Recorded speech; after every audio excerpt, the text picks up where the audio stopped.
Police स्टेशनमध्ये सोडलं तेव्हापासून जीव कसा झाला होता की तुम्हाला सगळ्यांना भेटतो.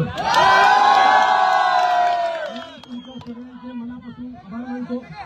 आपण जी काही सुरुवात केली होती मराठी आपल्या एका मराठी एकीकरण समिती सगळ्यांनी सर्व पक्ष विभाग या सगळ्यांनी मिळून आपण जी सुरुवात केली होती त्या सुरुवातीला यश आलं.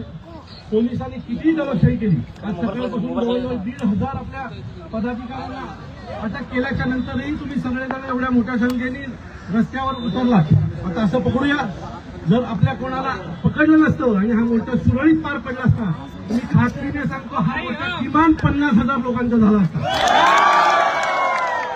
अशीच एकजूट आपण मराठी माणसासाठी दाखवूया. आज तुम्ही जे केलं ते खूप महत्वाचं होतं. मी नेहमी म्हणतो मागच्या 5-6 दिवसापासून ही घटना जेव्हा घडली तेव्हापासून आमची जी काही चर्चा चालायची आज एकाने मोर्चा काढला उद्या दुसरे मोर्चा काढले असते आणि इथला जो एक आमदार आहे ढिगाळला